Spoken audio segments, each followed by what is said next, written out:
Okay, I want to take a minute to look at 40 and I'll also do one for 41 and 42 here.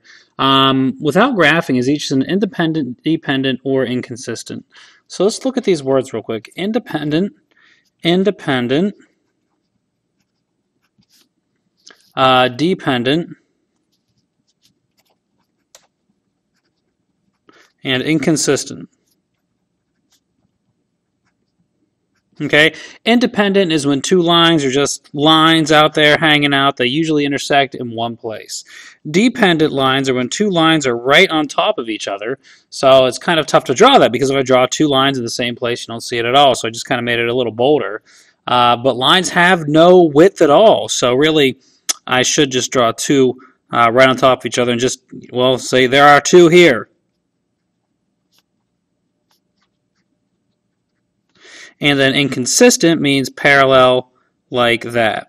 Okay? When we are trying to categorize these, I would actually look for it in this order.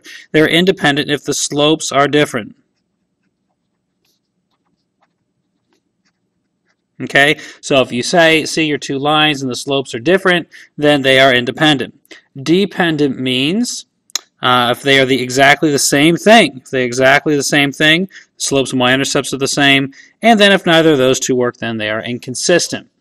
So let's look at number 40. We're going to use slope-intercept form to help us solve these.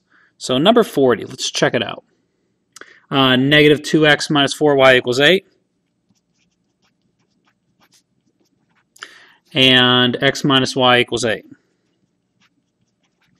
And what we need to do is put both of these in slope-intercept form so then we can tell what the slope and the y-intercept are so then we can determine which one of those situations is the truth in which we seek. So this equation is a little bit easier. I'm going to do over the line, change the sign. I'm going to move the y over and the 8 over, and that will give me x minus 8. The 8 become negative, and the y will become positive equals y. Let me just turn that around. Y equals x minus 8, a slope of 1, and a y-intercept of negative 8. Let's go ahead and look at this next line, and let me recopy it so I can work on it. I'm going to copy it over here. So negative 2x minus 4y equals 8. And then the first thing I'm going to do is get the y over here. That'll make it positive, and the 8 over there. That'll make it negative. And then divide everything by 4. Okay, I've solved for y, and I don't really need to do too much more work. Let's first look, are the slopes different? Are the slopes different? This slope is 1.